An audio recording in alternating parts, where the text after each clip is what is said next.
Hey there, this is Dennis Anyone with Dennis Hensley. It's a podcast about making things up and making things happen. I love talking to creative people, and I have 2 for the price of 1 this week, which is kind of good because I missed a week. I had a guest fall through, and I was super busy, and I just didn't pull it together.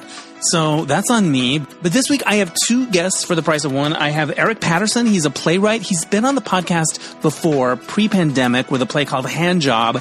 He's back with another play called Fucking Strangers, and when you see the ads for it, it is F*******King, I think, or something like that. Effing Strangers. And it's excellent. It's excellent. It's excellent. It's so good. It's contemporary. It's about deception and sex and connection and how hard it is to connect. We've also got one of the actors from the show joining us, Michael Sturgis, who was on this podcast probably a little over a year ago. He was in another wonderful play at the same theater company called Clarkston. So it was so fun to talk to Erik and Michael about this really great play that's showing at the Echo Theater Company. They do their shows at the Atwater Village Theater in Los Angeles, and it's currently slated for through August 24th. So check it out if you can. But before we get to the interview, I want to remind you that this podcast is brought to you by me. I do it because I love it. But if you want to help me keep it going and help me cover my expenses and things like that, you can go to DennisAnyone.net and leave a tip in my virtual tip jar. I also do a Patreon called Dennis Hensley's Happy and Gay. It's also a Substack. I was charging for it when I first started, but since I got this full-time job, I don't do it as much, so it's free. But I try to post at least once a month and talk about things that are going on, and I always end with a little happiness nugget. The other thing that's going on is my play, which is called Trade-Offs. That was the original title. We changed it for a while, and now it's back to Trade-Offs. We've got 2 more shows happening as part of the Beyond the Fringe Festival at the Actors Company. Our shows are this coming Saturday, July 25th at 3:30 in the afternoon. And then we have another one on Sunday, August 2nd at 5 p.m. in the afternoon. So I love this place so much. And last night, we have some new cast members come in, and it really gelled in a very nice way. I'm really excited to do the show some more. And so if you want to come out and see it, I would love it. It's a little tricky to find the link because it's weird. But if you go to theactorscompanyla.com, I think there's a link there that you can click on and find the show Trade-Offs. Also, the link is on my Instagram bio, and I'm going to try to keep posting it around. So, yeah. And also, I'm going to be part of this thing called the Live Love Podcast Cruise with Derek and Romaine and those crazy kids. That's February 7th through the 14th. We're going to do like an episode on board and other shenanigans. And you can join us and book a cabin and come hang out. We're going to Mexico, baby. And you can learn about that at dnrtravel.com. All right, enough of the plugs. Here now is my interview with the playwright Erik Patterson and actor Michael Sturgis from the new play Fucking Strangers. Joining us now from Los Angeles, it's Erik Patterson. He is the playwright. His new play is called Fucking Strangers. And we also have one of the stars of the show, Michael Sturgis. Welcome to the podcast. Thank you so much. It's great to see you, Dennis. Great to chat. Good to see you. Well, I should have said welcome back to the podcast because, Michael, you were on not super long ago with another play called Clarkston, which my friends and I still talk about. You're one of the stars of that. And Erik, you were on this podcast pre-pandemic with your last show, which was called Hand Job. And that wasn't dirty enough for you, apparently, so you needed to put F in the title. So, you know, I feel like I need to make it a trilogy. I got Hand Job, I got Fucking Strangers. I don't know what the third one's going to be, but it's going to have to be even dirtier. I'm excited. Well, you did this cool thing in your play, which is when the title is said, it's said in a way that you don't think it's going to be said. And it's so resonant, and you're like, as an audience member, you're like, yes, that's it. Yeah. So talk to me about putting F word in your title. Is it a thing? Is it a problem with LA Weekly, which probably doesn't exist anymore? But you know what I'm saying. Yeah.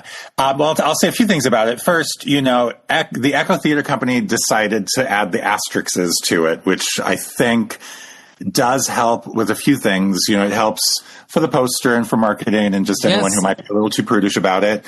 And I do think the Google searches, because if you search it with the asterisks, Google looks for that. And so it pretty much only leads to our play. A friend did say to me, I was looking up information about your play and I got to some like very The websites I accidentally went to were not what I was looking for. Right. Which is a similar problem with Handjob. Now you realize. Googling my work, I guess, can be a little tricky. Yeah, but they probably liked it. They probably learned something. They might have had a thrill. I'm sure they did. I'm sure they weren't like, oh, this is horrible. Yeah. Yes. No. Yeah. I had a friend of mine got tickets for the last preview, and she couldn't use them. And so she sent her mom and her mother-in-law. And she said they were both very nervous about seeing a play called Fucking Strangers. And I saw them beforehand, and they came up to me and they were joking, and they said, is it Fucking Strangers? Is it Fucking Strangers? Like, where are you supposed to lean in on, is it fucking, is it? And they were laughing and joking. And then after the play, they came up to me, and one of them was crying, and she said, "Oh my God, I'm so sorry. I was making fun of the title of your play. I didn't know how moving it was going to be." That's right. Sit in it. That's right. Yeah, sit in it. Exactly. Exactly. Maybe go post on social media about how bad you feel and put the link to the tickets. Exactly. So there's that. So Erik, talk about what the story's about. How do you pitch it? Yeah. My kind of blithe answer is it's called Fucking Strangers, and it's about strangers fucking. But it really is about so much more. It is about Rue, who is an agoraphobic, young gay man, and his only way out of his room is to communicate with people through the internet, through chat rooms, and he befriends a gay escort. And we also follow that gay escort, who is having a relationship with a married man, a man who was married to a woman. And we also follow another woman and these various strangers who end up having connections that we don't necessarily see at the beginning of the play. And it is about love and loneliness and connection. And I think it's very explicitly about how hard it is to connect in this current day and age. Yes. With, the internet culture that we live in, and how glued we are to our phones. And I think that especially even like with AI and like all of the things that we are going to, that we are barreling towards, I think technology is at one point it did make it easier to connect. And now it's pulling us further and further away from each other. I agree. I think that's true. Rue, I want to talk about a shallow thing. On-stage smoking. You are a very good on-stage smoker. Hats off. Stop. I know. Hats off. Michael, you're a very good on-stage smoker. How do you feel about it? Are you like, oh, cool, I get to do this? Or is it is it bad stage? Can we cut it? Can we cut it? Just like we found, I looked up a cigarette that was not so stinky. Yeah. Because the herbal cigarettes are, they can really reek. And then I found one and I was like, damn, it works. And so, I still smell like it. It's good it's good. It's good. It works. It works for the piece, and you do it, you pull it off. I just always wondered like how that worked. Like if somebody's a smoker and they're like, oh good, I'm fine with this, or it's like, oh, I have to learn that whole new skill. Are you a smoker, Michael? I don't know. So that's really cool that you say I got away with it. Yeah, you totally got away with it. Erik, where did the germ of the idea come from? What was the jumping off point? Because there's so many themes going on. Yeah, so it's two-pronged, honestly. And I'm going to give you the full version of it. So Chris Fields and the Echo commissioned a play from me, about 3 years ago. And I had pitched a very specific play that was not Fucking Strangers. And then I had really just pitched a kernel of an idea, and I spent 2 years not writing that play. I love not writing a certain thing. It's exhausting to not write the thing. But it is exhausting because you're constantly thinking, I owe them this play. I owe them this thing. Yeah. And, and Chris would occasionally very gently, very, very nicely ask me like, hey, how's that play coming along? And I would lie and say it's coming along really well. I'm really deep into it, but I need to do some more, some rewrites on it. And I had not written a word. And so you were bullshitting. The dog ate my homework. Good for you. Absolutely. Yeah. And in the meantime, so I had written a very different play that Fucking Strangers came out of 13 years ago. I was at a party with some friends, and an actress friend of mine said, "Write a play for me." We were drinking. She was drunk. She said, "Write a play for me. I want to do, this is what I want to do on stage. I want to show my tits on stage. I want to dance sexy on stage. I want to do this. I want to do that." And I made a little list of that's fun. These are some fun ingredients. Yeah. And so then, and she was like, you probably won't write it. I know you but just if you ever write a play, for me, write something with all of these ingredients. And then I ended up writing a play about a woman who was agoraphobic. And we did a few readings of this play, and it never really worked. And there was something about it that just wasn't the play. And then, and she and I both were like, "Oh, we tried, thanks for," she was very kind and "Thanks for trying to write a play for me." And then a year ago, when I was thinking, what am I going to write for the Echo? Chris said to me, he said, "Look, if that one play that we commissioned isn't coming, just write anything. I don't care if you write the idea that I originally commissioned from you." And I thought about that play I had written 13 years ago, and I looked at it and thought about it, and I realized, oh, this play doesn't work because it's supposed to be a gay man.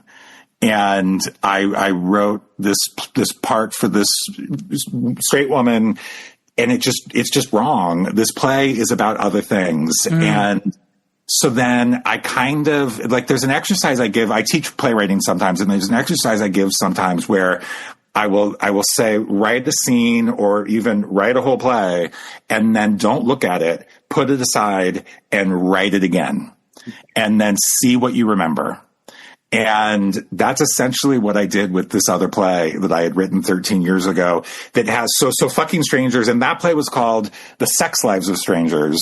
Okay. And this play shares a lot of DNA with that play. But then when I made Rue a man, it all of the relationship dynamics between the other characters suddenly made sense, and the thematic stuff suddenly started to work, and it became a very, very different, unique thing. So I have this other play that's an earlier version of this play, that will never see the light of day. But it did in a way because it evolved into something else. But it did. It evolved into this play. And then things kind of went like wildfire after, I started working on it again. Michael you did the very first reading of this new version of the play, at my stepmom's house, actually, which is where we recorded the podcast last time. We did this podcast, Dennis. And, so when was that, Michael? Was that a year ago? That was, I feel like that was April, May. So a little over a year ago. Yeah. Yeah. And then, I heard it out loud. What I like to do when I'm working on a deadline, especially when I'm two years late on a deadline, which is rare, is I will invite writers over, or I'll invite actors over, to just sit around a table and let me hear what I've got. And we read the play, and I realized oh, it's finally working. This is it. And I did a rewrite after hearing that reading. And then, I gave it to Chris, and Chris did a reading internally at the Echo. And then he turned to me and he said, "This is it. I love it. We're putting this in the season next year." And sweet. Boom. That's so awesome. Yeah. Michael, did you do any research into people who were agoraphobic, or how did you sort of come at that part of the character? How did you think about it? How did I think about it? I think I thought about my own tendency to isolate and imagined how that might expound or be so great that it that I never leave because I I know what that's like to feel stuck. But it was more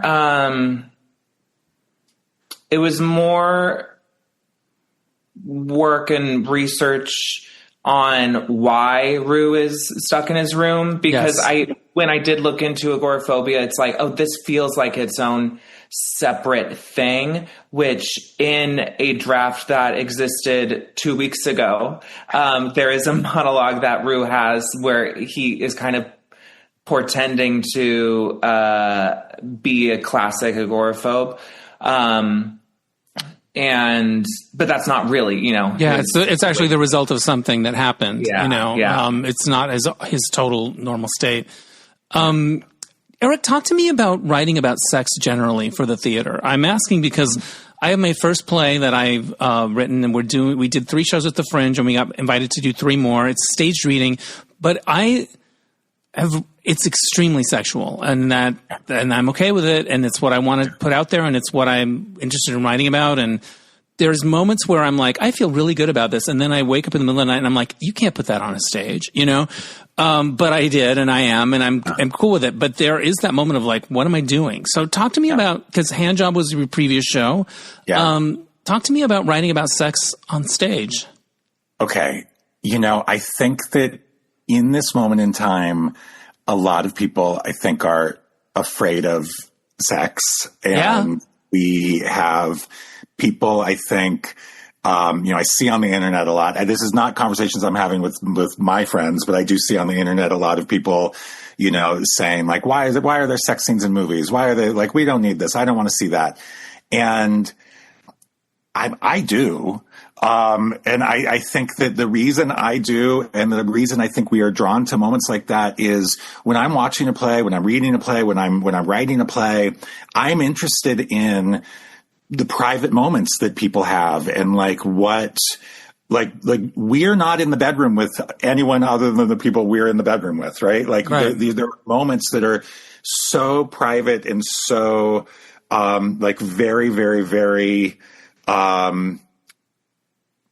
small and deeply real, that I find fascinating. And so like those can be moments where you're getting deeply into the psyche of a person. You're really understanding who this character is.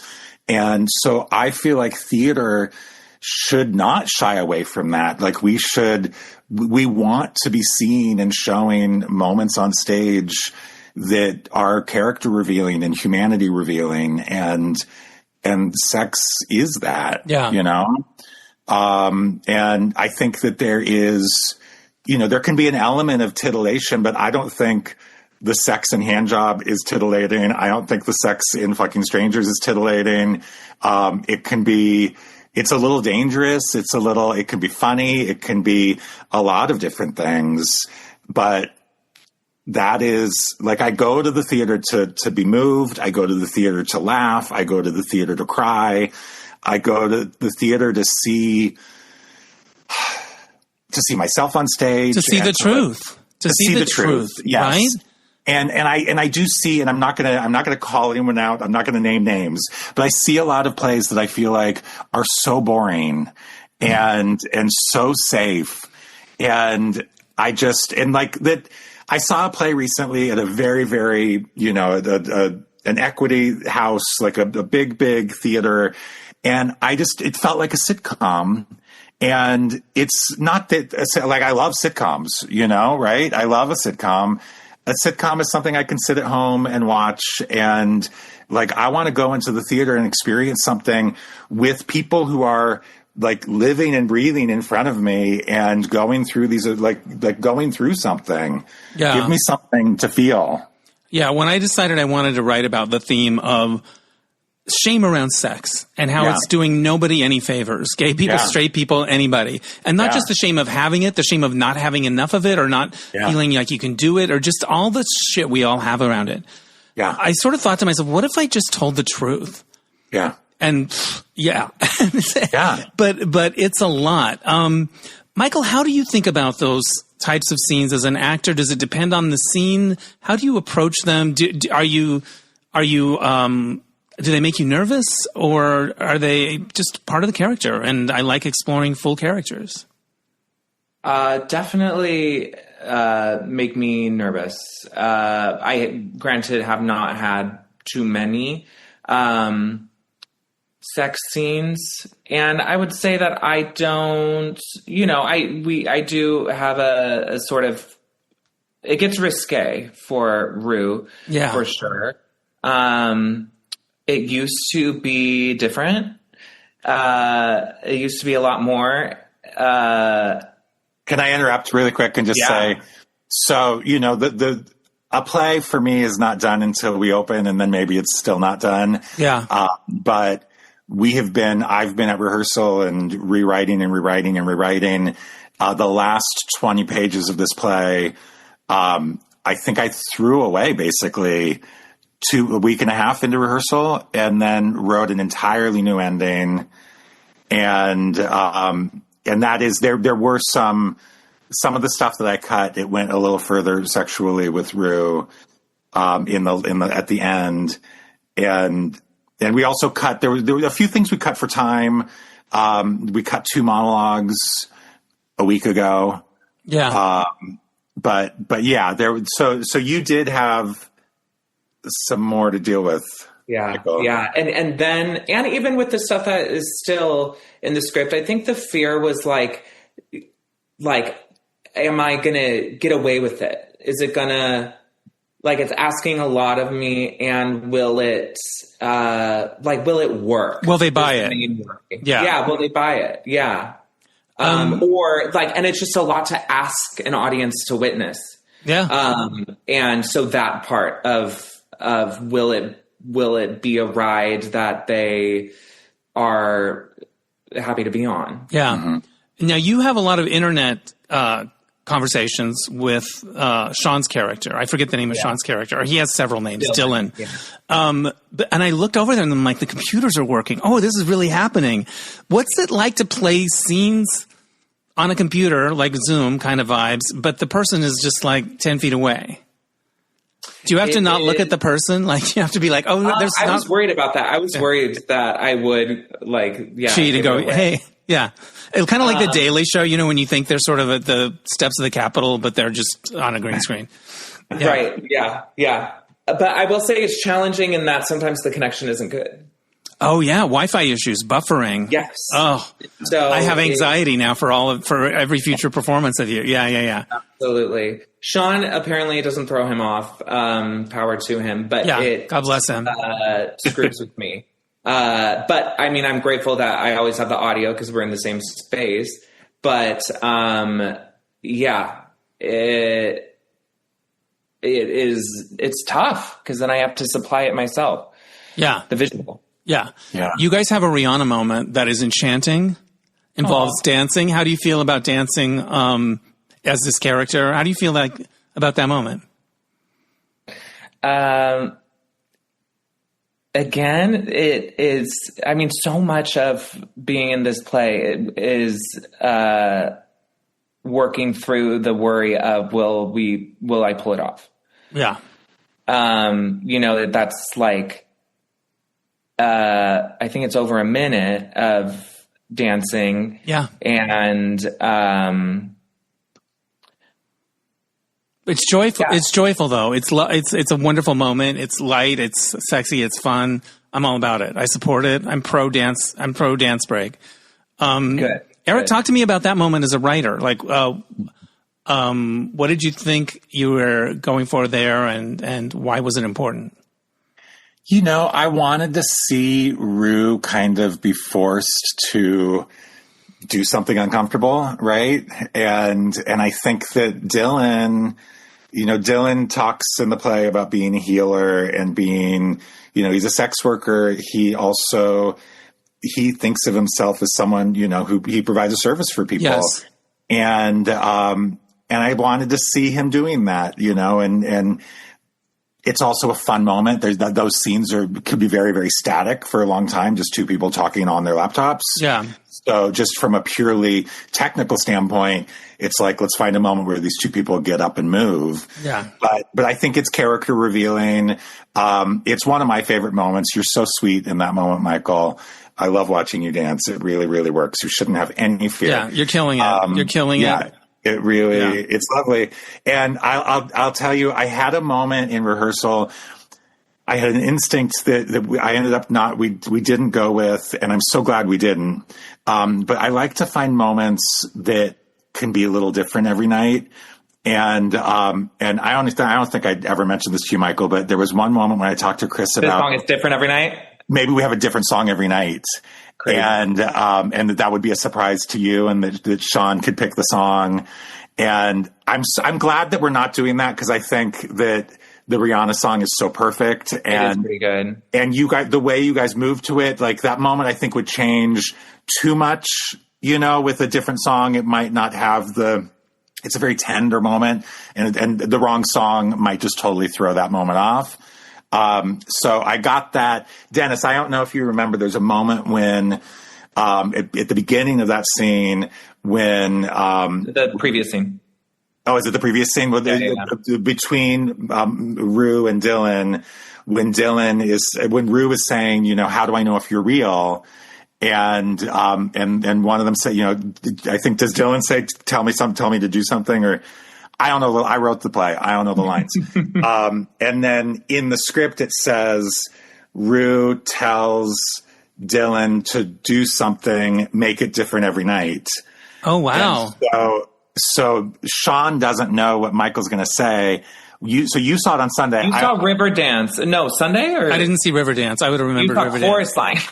Oh yeah, he's like, do the thing of da da da da da da. Yeah. So like Michael comes up with something, and gives him something to do.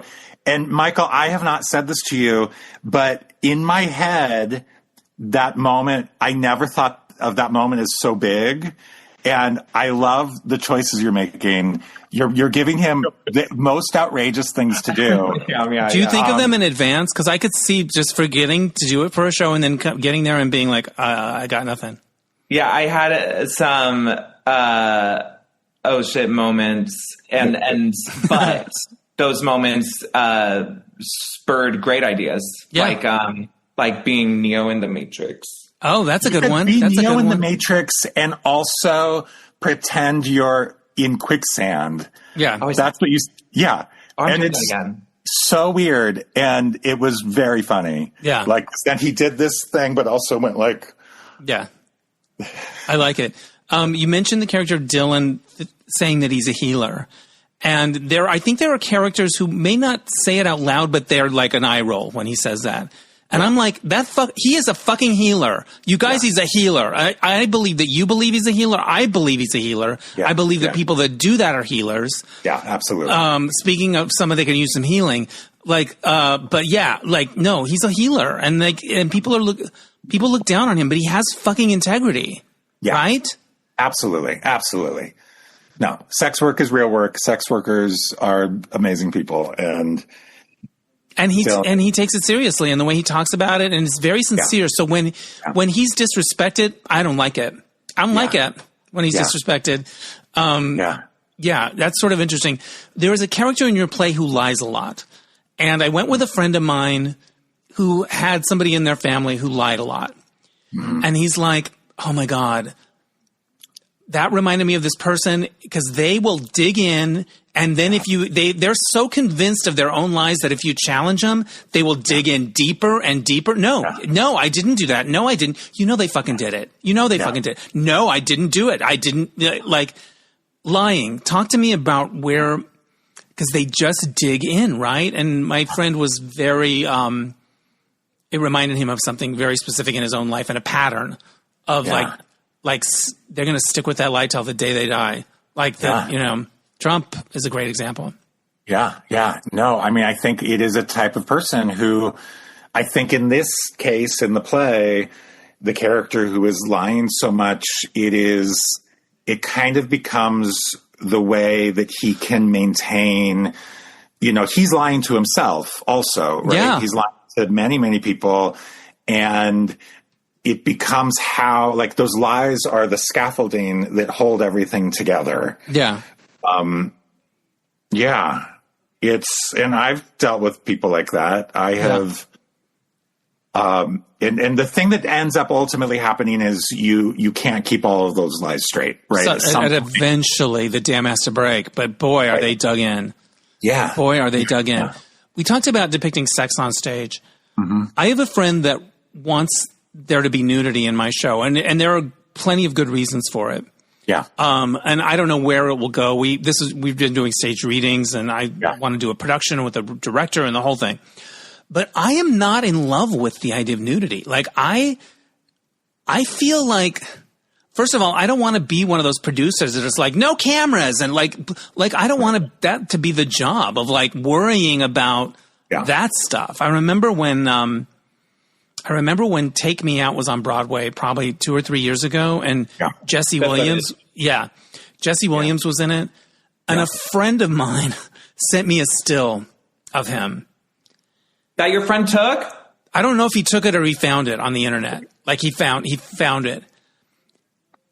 And it made me like my friend less. I was really pissed off about it. I was really pissed off about it. And I was like, do I let him have it? Because I just think it's so wrong that we're so immature. We need to, typing, grow the fuck up. And I'm like, not that guy. Yeah. So, seriously. But also I am not, my play has a million reasons why you should have it or could have it. Yeah. I don't know. I'm not like, I don't know. It feels like it's a whole thing, right? It calls attention to itself. It is, I think it's something that it's a conversation you have with the actors. I think that it's something that, that they also need to be comfortable with. And if you're going to have it, we had this conversation a lot, in Hand Job, because in Hand Job, there's an actual hand job on stage, and then there's a conversation about what that means. And we used prosthetics in that play. Yeah.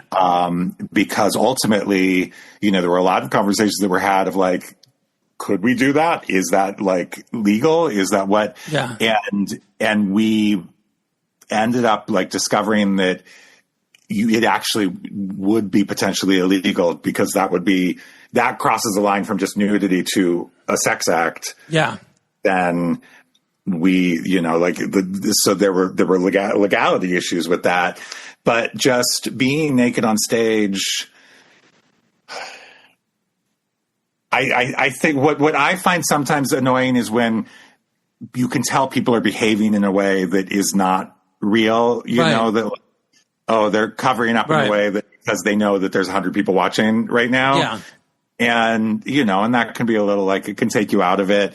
I think if it's natural and it's what the moment is, we also, as an audience, we shouldn't be so obviously we should not be taking photos of that, but also we should be able to watch that and not become tittering, little immature. Yeah. It's like, grow up, people. Cause I think it's, when it's done well, and I admire the bravery of it, and I think it's cool. I just, for now that I have a thing that could be that, I'm not like, I don't know. I don't know if I want to be the naked police. Right. And we've found some really kind of elegant ways to depict these things so far. Yeah. That are kind of effective and allow you to focus on the characters. It's interesting. Yeah. Have you ever done nudity, Michael? Or have you ever done anything that felt like, out of your comfort zone in that kind of an area? I think when I was in a sketch show. But I chose to. I forget the sketch. This was in college, and it was just a stupid sketch. This is really bad. You have to remember it's like 2013. But it was just this guy. I mean, it was my friend who's really good at physical comedy. And then he's just being all over the place. And then I came on in a wheelchair and I fell out. and I had this blanket on, and my gag to surprise my friends was that I was naked under the blanket when I fell down. You committed to the bit. I committed to the bit. Yeah. Yeah. But I also I was like, you know what it was? I was thinking like, I don't know if this is a good punchline. Just like someone in a wheelchair like falls over. So I wanted there to be, I was like, I'll just go naked so that, that'll be like the thing to laugh at and forget that the sketch isn't like the strongest in its button. Yeah. And it worked. It was effective, I think. Yeah, it worked. Yeah. And all my friends broke. It was fun. Yeah. It was good. Do you guys know, Natalie Palamides? She's a comedian. Yeah. Mm-hmm. She has this show called Nate, but if she ever does it again, you have to see it. Have you seen Nate? No, I haven't seen Nate. They recorded it and it's on Netflix. You can watch it. But she does this thing. So the play is it's this one person show about toxic masculinity, and she plays a guy named Nate. And so early on, because she's just like a dude drinking beer, she takes her shirt off and she's bare chested and she has chest hair glued onto her breasts. Yeah. And and she's just Nate. And it's such a funny image. And it's also just the casual nudity of it. And obviously like guys don't wear shirts and and like a guy can walk around. And then she ends up taking her pants off at a later point, and she has a huge fake dick that just is swinging around. And I think she plays with nudity in a very comedic, funny way. Right. I also think for actors, and I've done some performing or whatever, but I think I could feel liberated by it. If it felt like a real statement of what I wanted to say and we went for it, I think it would feel like, well, I did that, and guess what? No one died. And I don't know. I think we're all so uptight. Like, I mean, I don't know. I just think having written something very sexual and putting it out there, it's been a little bit liberating for sure. And very exposing at the same time, but a little bit like, I did something fucking bold. And that's kind of cool. Yeah. You must feel that way doing some of these roles and telling some of these stories. If it's the right context, so cool. I think a lot of the hesitation, though, especially of showing the penis at large, is the in the context of sex. Like, it's very hard to. It's like, so is it? The question of erect or not, and then that's like, this is a sex act, I suppose, if it is genuinely erect, and then I think there's a great insecurity of flaccid penis and showing that. Yeah. You never know what the room's going to be like. It's a whole thing. It's interesting. I was watching your show and things were starting to accelerate and connections were coming together. And I just there was a part of me that thought, how are they going to end this fucker? You know what I mean? I thought the ending worked great, but it was a show where you're like, okay, let's see what they do. Like a little bit like that, right? There's not an obvious ending. And there's not an ending that's the happy end. There's not a happy ending on the table. It doesn't seem like there's a happy ending on the table. How did you think about the ending without giving it away? And was it a challenge? It was a challenge. I find endings to be kind of the hardest part of writing a play. And I think I mentioned earlier that I threw away the last 20 pages of this play a couple weeks into rehearsal and wrote it again. And then we read it, and then I went home and wrote it again. And then the version that the version that I brought in when I kind of threw away this big thing and then brought this new one in, that did become the template for the new version. But then there was a lot of rewriting after that point because it was still fresh and okay, now this is a first draft that we got to figure out. And it really helped to have this wonderful group of actors at my disposal to read it aloud for me every time I've made these big tweaks. But I think one thing that I discovered about the play, we did a public reading of the play in December, and there's a moment when everything shifts in the play. It's a moment where we often get a lot of gasps, where a reveal happens. Yes. And I realized when we read the play in December, the ending was very rushed, I think, in that version. And I realized from those gasps that people suddenly now have an expectation of what they're going to see in the last 20 minutes of the play. And I wasn't paying that off enough. I wasn't serving the expectation enough. I could see and that. So it really became that last scene. It became about discovering how much I could do in that last scene, how many interactions could happen in that last scene. And I never, like, the ending, it ends on kind of a question, you know, it ends on a moment of like, what will be next? And so much happens in this play and so much shifts and that people's lives are upended in a lot of ways that there's no way to wrap it up in a nice little bow and have a happy ending. No.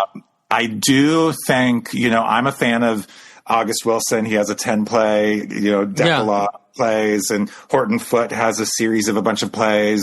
Someone asked me the other night, like, I want to know what happens next. And I am kind of thinking, no, maybe there's another play with these characters.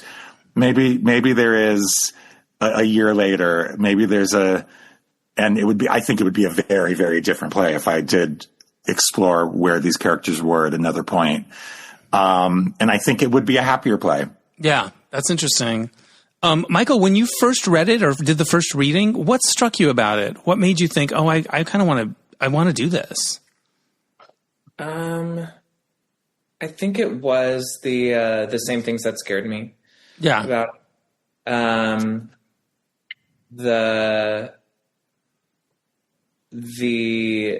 what we've been talking about, the element of sex, it governs our lives more than I think a lot of us care to admit.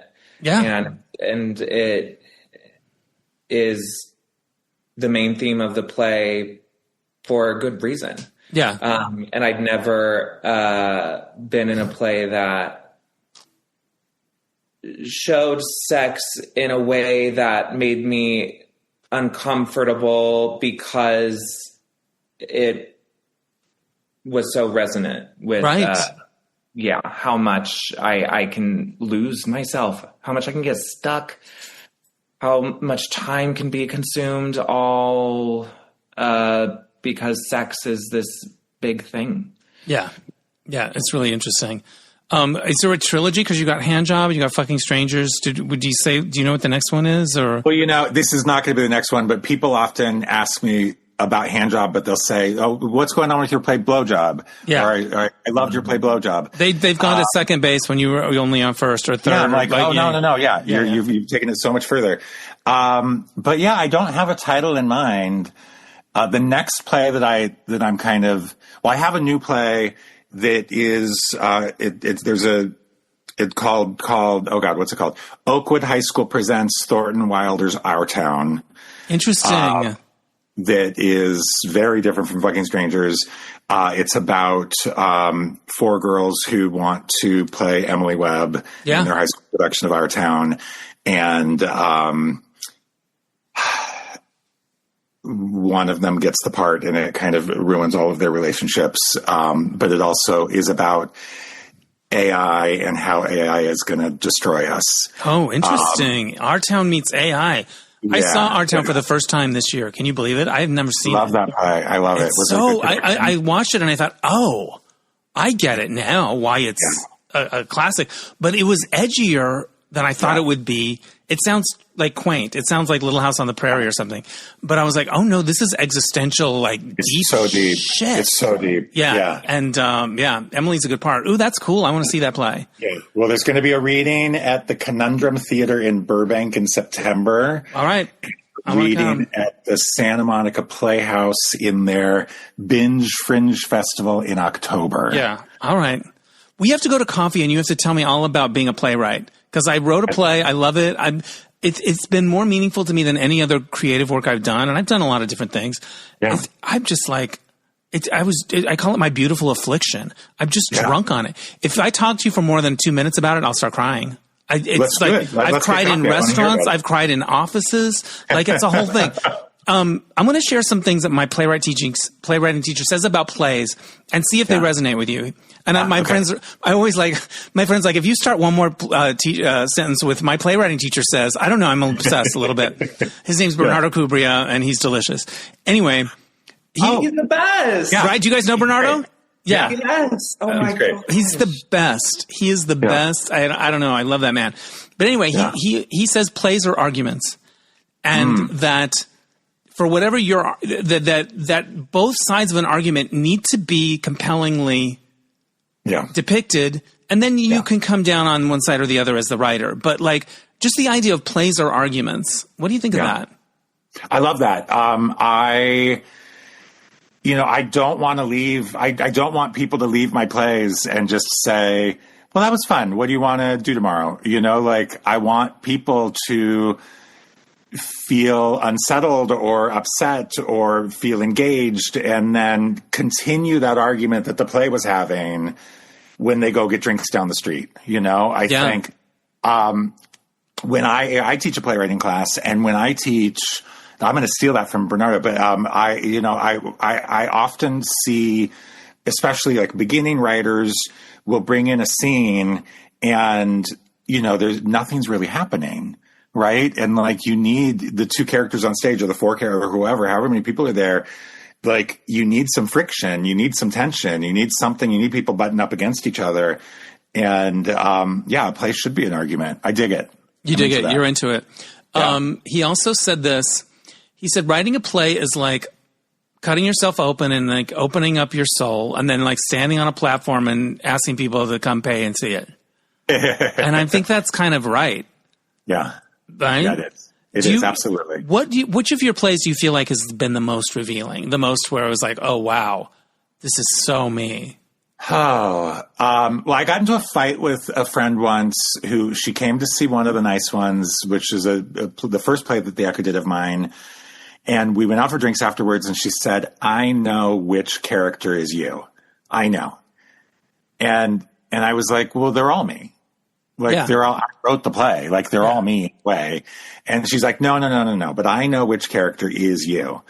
And that it pissed me off because all of these characters came out of me. They're all me. But of course, there are characters that I resonate with more. Of course. Like I am pouring myself. I think in that play, there weren't any necessarily or she was wrong too. Yeah.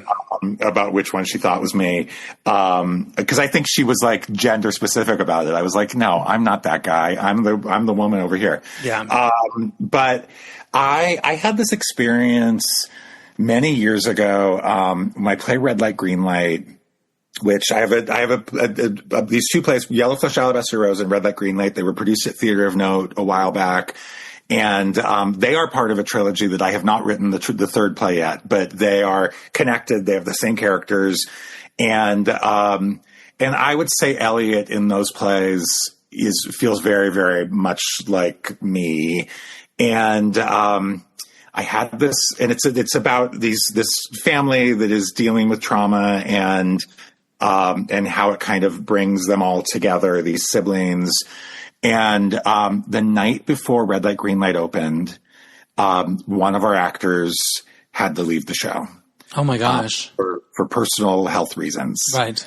And I got a call from my director at midnight, and he said, look, so this is happening, and what are we going to do? And he said, I think you should play the part.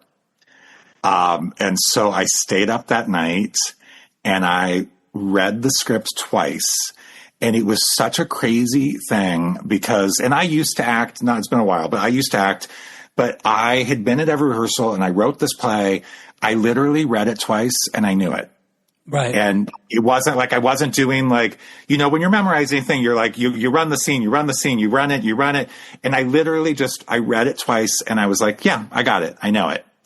And then we had a rehearsal that afternoon.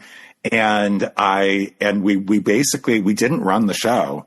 We kind of like worked through the blocking and worked through things. And there was like a fight, and we kind of like, we worked through the choreography of that. And I said, I can do this.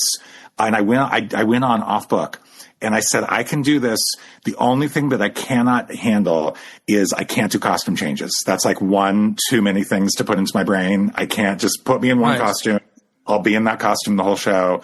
I can't run off stage and then figure out like, what pants do I need? What? Yeah. And then, so 8:00 the play starts, and this character's in almost every scene. And it was the most surreal thing, because suddenly my characters were talking to me, and I was in the play. You were receiving the dialogue that you had written. Yes. And I've never experienced before or since anything so surreal. And also, it was kind of magical. It was like this amazing experience where I felt like I was unaware of the audience completely. It was just, I was living inside of the play. And I do, again, think, like, to your question, what play is most, comes out of you the most. I do feel like that play, it was a perfect casting thing, because like it really, that play, I think, is very much me. Did you do it for the rest of the run? No, I did it that weekend, and we recast someone from the company who then came and saw it over the weekend, and then we went into rehearsals on Monday and they rehearsed it. And then he went on with having watched it twice and then rehearsing for 4 days. And so he was amazing, to do that. And he hadn't written the play. So he was coming at it totally fresh and new, and only had like 5 days. It was a crazy experience. I don't know. Doing this play and just like setting up the blocks and being backstage and meeting the people and seeing, it's intoxicating, the whole ritual of it. Nobody's getting money. Like we have this deal for our run here at the Actors Company, and we're going to split the door, and they're going to take some for the tech person. It's very fair, and it's all that thing. Last night I made $13 and I was like, you know what? I'll take it. Like I would not. Why is it so awesome? Why is theater so awesome, Michael? What is it? Why do you love to do it so much? It is the communion of it. Is, for me, what is so cool to be able to affect someone, to be able to communicate or have an intention, and for the audience to walk away with, and then to either sense that has happened or sense that it's not, and to be able to adjust in real time. I love it so much. Yeah. What about for you, Erik? Like, what is it? I love it too. Exactly like what Michael just said. I'm drunk on it. I'm like, I call it my beautiful affliction. I mean, I love making it. I love watching it. Yes, the whole thing. If I could go watch a show every single night, I would. And when I travel, I do see a lot of theater in Los Angeles. When I'm home, I feel like life often gets in the way and I get busy, and then I don't see as much as I want to. But when I'm traveling, it's like there's nothing else to do. And so I'll go to New York, and I'll be in New York for 8 days, and I'll see 13 shows, 'cause I have friends like that. The only reason to be here. Yeah. And so like I like you there's a lot of theater in LA. Yes, I saw 4 shows this weekend. Exactly. And like there's not always, I cried in every one of them. Like Tuesday, Wednesday, Thursday, there's probably comedy. So there's not as much plays necessarily in the midweek, but you could see easily 5, 6, 7 shows a week in LA, and keep having more to see. I even love it when it's bad. Cause when it's bad, it gets me thinking creatively, and it gets me like exploring, well, why doesn't this work? What's not working about it? It's interesting. I have written some of my favorite things that I would never have written if I hadn't seen that play that I hated, that like, it then made me think, well, why didn't it work? Why did that thing not work? But just the act of like, why do I love making theater? Why do I love it? I think that it's the only piece of art, the only type of art that is literally different every time you approach it. We each get an exclusive, specific experience because even if everyone is, they're all saying the same lines, right? They're doing the same actions, but the way one of the actors says an intonation, a little more emotion, it shifts the dynamic, it shifts the DNA in the room, literally. Yeah. And it's alive. And so like I've seen when, oh my God, let's go back. 9/11. We're traveling back to 9/11. There was this show. Did either of you ever go to the Evidence Room? It was the bootleg theater on Beverly. Yeah. Doesn't exist anymore. Really unique space. It was a theater called the Evidence Room. Yeah. Bart Lorenzo was the artistic director, and they had this show called Club Canum. No, oh God, it was a Chuck Me Brecht show. And now I'm forgetting the name of it, but there was something about it that I found very moving.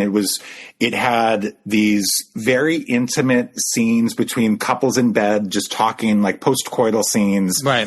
And then in between each of these two-handers, there were these incredible dance pieces that were choreographed by Ken Roach, who's a wonderful choreographer. And I saw it on like September 9. 2001. And I found it to be, it was like one of the most moving things I'd seen. And then 9/11 happened and we were all like, I was so fucked up by that and everyone, and I needed communion. I needed to be around people. I needed to feel art. And I went and saw that show because I was like, that's the show. That's the show that I feel like really embodies what we all need and what theater should do. And I saw it like 20 times. You went back again and again and again. I just kept going back because I was like, the world is so fucked up. Like, what's going on? And it like kind of made me feel connected to the earth again and made me feel connected to other people. And I love artists. I love actors. I love writers. I love directors. I love designers. I love that we want to do this, that we want to go into a dark room and make something for other people and present it. Like this is my church. Yeah. That might be the name of this podcast. Yeah, I love it. Michael, after a performance, what is your ritual? Because last night we did our show and my lead actor and we went out afterwards because he had to get up early for work, but he's like, I'm not going to go to sleep it was too much, like the roller coaster of it. Like, what is it for you to come down off of a show? It depends on the show. This one is intense in such a way that it feels, I certainly still feel it in my body, but I can kind of shed it afterward. I usually indulge in something like ice cream. Yes, thank you. I have to what's your jam on ice cream? Comfort. Yeah, because there's a Foster Freeze not far from you, and I'm not mad at soft serve, old school. I'm not mad at that either. It closes too freaking early. Those fuckers, they do. Because you come out of the theater and I'm like, Foster's Freeze, everybody. And they're like, nope, sorry. Yeah. There's that Denny's. There's a really nice Denny's over there. No. No, not having it. I remember Clarkston was hard. I didn't want to go out after it. It felt like it lingered a lot throughout the entire run. That show was so beautiful. My friends and I still talk about it when we see it, when we think about it. Yeah. Yeah, it was haunting. Theater is certainly like a higher power when it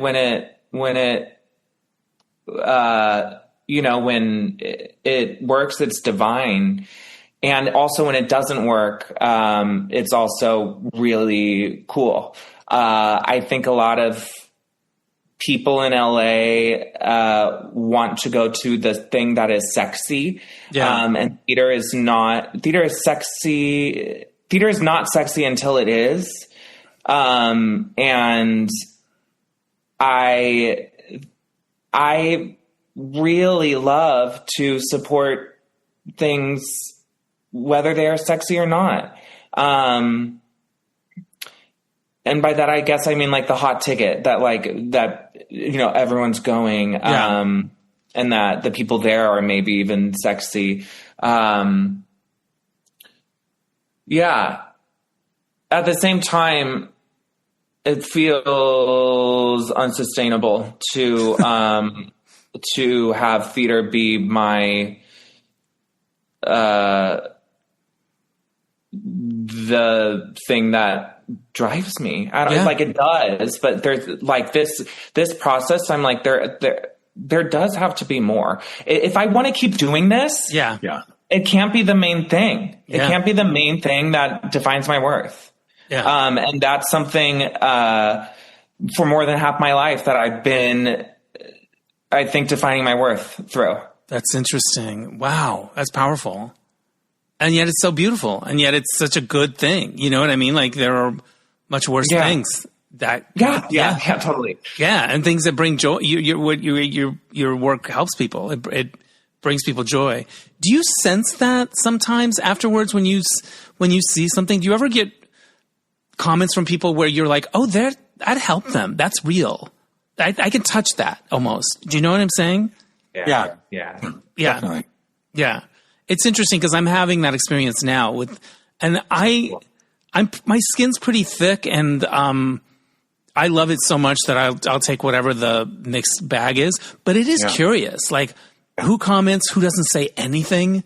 That's interesting. Yeah. It's the people you know, not strangers, but it's more like the people you know, how they react. It's been interesting. I think you can't read too much into it in the moment. You know, I think some people feel a pressure to react immediately in a way. And like some people need to have more time to process things. And, and I'm just grateful they showed up and all of that. But it's been interesting. Yeah, for sure.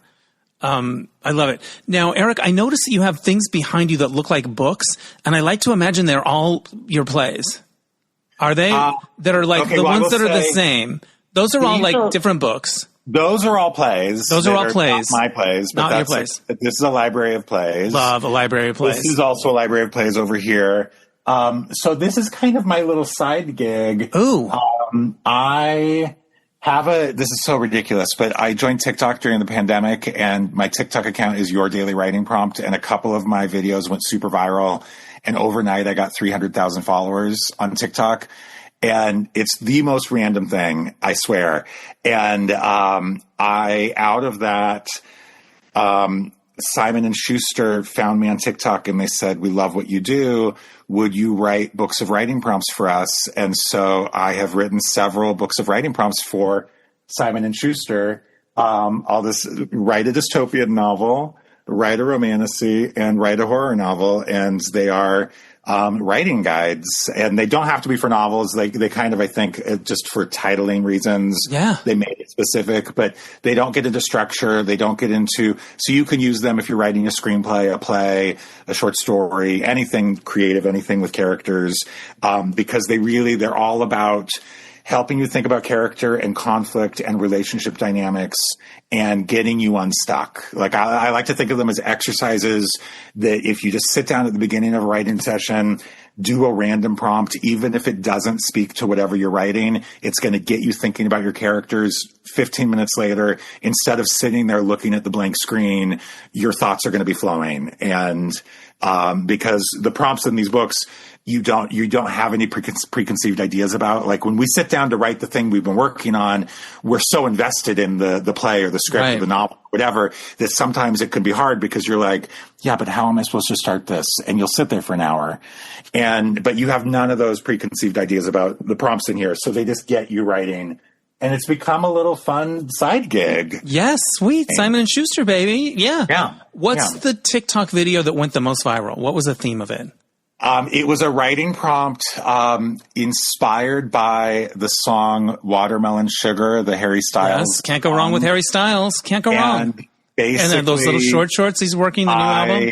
I basically just said, because in that song, he uses a bunch of metaphors to describe a relationship. Yeah. And it's just me talking and saying, I want you to think of someone in your life, someone you love, and come up with 10 metaphors to describe your relationship. And I was playing in Watermelon Sugar, and I had like Harry Styles in the background, behind me. And it overnight got like 1 million views, and I got 300,000 followers. And then I was like, what is this? This is crazy. Ride that Harry Styles train all the way to the bank. Do you make 300,000 followers? Is that monetizable? Please tell me it is. A little. It's monetizable in that people from TikTok buy my books. Yeah. TikTok's weird. They have something called the creator program, the creator fund. Yeah. And you opt into that. And then you get paid for views. I know some people who make a lot of money for being in the Creator Fund. I found that and I've heard this story from a lot of people, I joined the Creator Fund, and then in the first 2 months I was in it, I think I made like $3,000 from views, and then all my views tanked. And like none of my videos would get pushed out. And then TikTok is constantly saying like, hey, promote your videos.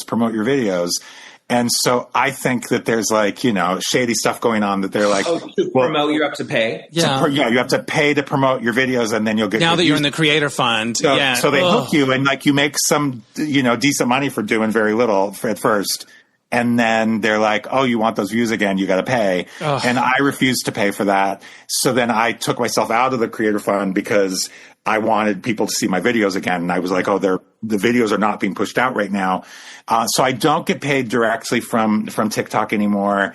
I know there are ways to like get brand deals and things like that. Yeah. It's so not what I think about. Like I've never done any brand deals. So I know like my friend Kirk Ward was like, you have 300,000 followers. You should be making $15,000 a month from like, and that has not happened for me, but I am selling a lot of books. That is good.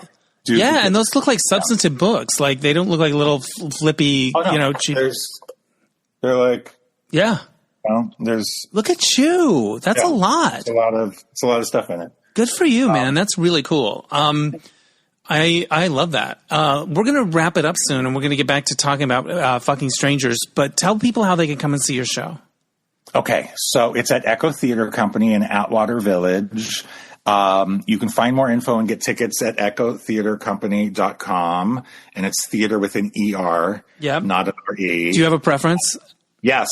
I think that if you're from Britain, you can say RE, but it's pretentious if you're in America and you say RE. I think I agree with you. I mean, it's a British thing. It's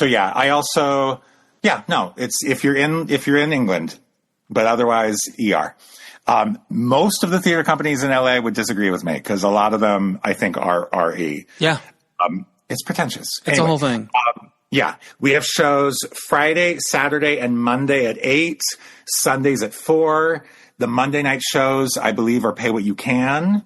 We run for 5 more weekends through August 24th. Is there any other? I think those are the juicy details. You said the website and all the rest of it. It's such a good play. Here's my final question, and if it leads to a spoiler, we can rethink this. But for both of you, do you have a favorite moment in the piece? Great question. That's a really good question. I do. I'm going to say, and I will say this without spoiling anything, but I mean, I love all the revelations. There are revelations. I'll just say that there are revelations that I can't get into. You like when the audience says, oh shit, out loud. I love it. Yeah. I love it. And I think each character has moments of revelation, and those are my favorite moments. Like each of their personal and there's some big revelations. There's some tiny revelations too. Yeah, that are really kind of intimate, small moments, and I love those moments. I love the dance to "Don't Stop" to the Rihanna song. Yep. I think that's really fun and sweet and funny and sexy. Yeah. What else? I love these actors. I'm in love with all of them, and I feel like my play is in such good hands. The other thing that Bernardo said to me, my playwriting teacher, blah, blah, blah, because I ended up directing it and I didn't set out to, but I ended up doing it. And he's like, try to create an ensemble. Try to really create an ensemble. And I know what he means now because I've done it with a few different configurations. And this last time we did it, it felt more like an ensemble. It felt like they were all there for each other. And that's a real thing. And I kind of understood what he was going for. Yeah. So it sounds like you feel like you have that with this, with this. I do. And, speaking of ensemble, I love the last 10 minutes of the play. And that's the only moment when all 4 actors are on stage together. And I think that the play, without giving anything away, it really, my goal when I was writing was to earn this moment when they're all in a room together. Yeah. So I find that when I'm watching it very satisfying and exciting. Because even though we're all shitting our pants in the audience, literally just it's a whole thing. Michael, do you have a favorite moment in the play? I love all the revelations. And do you literally hear gasps? I felt like people gasped when I was in there. Yeah. Every night. Yeah. Sometimes less. And sometimes in different places. Sometimes it's not the intended place, but like a little earlier because people are, a little ahead. Yeah. It's just clicking for them quicker. But I think one of my favorite parts is the way that Erik writes, not to reveal it. One of the revelations that we see in Julianne's, one of her massages, where she kind of very casually reveals that she knows something that we've that we've been thinking is just like a long time deception. Yeah. Yeah, she just knows it. Yeah. It's kind of casual how it comes up, and it's very effective. Also, I want to play the role of the person being massaged. You can. Can I? Listen, I mean, will she do a dude? Because when I saw it, it was a woman laying face down. No, it is a person named Carolyn. Yeah. I mean, I do feel like there's something about how woman to woman is an intimate that I don't know she would say all of that necessarily. Yeah. I feel like Carolyn lays there with. I feel like intention. I feel like it's a character. I feel like, I do think we missed an opportunity. That should be a VIP ticket. For sure. And we should charge $1,000 for someone to have that VIP experience and get a massage on stage and be in the play. Yeah. I think it's great.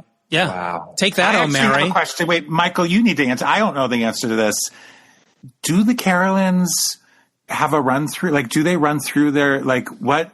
Do you know the process of, because Dennis, there's 6 Carolyns. Oh, there's 6 Carolyns. Okay, cool. Awesome. We haven't even met them all, but, like, do they come early and walk through it? It depends on how committed the Carolyn is. Yeah. Right. But I think every single person has, gone over with Tasha how to, get into the scene. But they might be hearing the monologue for the first time when they're lying down. Yeah. They need to not be cracking up or snoring. That would be bad. Yeah. They're just laying there getting massaged. All right. Congratulations on a wonderful play. I hope everyone goes to see it. I might try to get a group and come again, maybe on a Monday night. And then we like to go to, I think it's called Bun and Blanket. It's a hamburger food truck. It's about 10 minutes away from the theater. That's where we went before we saw Clarkston. Okay. And it's by the Paperback Brewery, and it's really tasty, and the vibes are nice. There's outdoor tables, and it's good. Bun and Blanket. Let's go. I'm into it. Yeah, it's good. You guys are a delight. Congrats. Theater's magic, and keep making the magic, and hope lots of people see your show. Thank you so much. It's so good to see you. Thanks again to Erik Patterson and Michael Sturgis. Go see Fucking Strangers. It's great. All right. So this happened. This has already been a long episode, so I'm going to go quick on a couple of tasty treat ideas. I tried the s'mores drink at Starbucks. When you open the app, it comes up as like a summer tryout thing. I thought this is either going to be delicious or disgusting, and turns out it was delicious. So I loved it. It's got like graham crackery stuff. It's like a cold brew thing, whipped creamy, chocolatey goodness, s'mores in a cup. I love it. And the other thing is, a friend of mine and I went to dinner at a place called Little Tony's in North Hollywood, California. It's an Italian restaurant. It's been there forever. I haven't been there in many years, but he wanted to go there. So we go there, and we had to wait like 30, 45 minutes for a table. And it turns out that Little Tony's was a location in the horror movie Obsession, which was a huge, huge hit.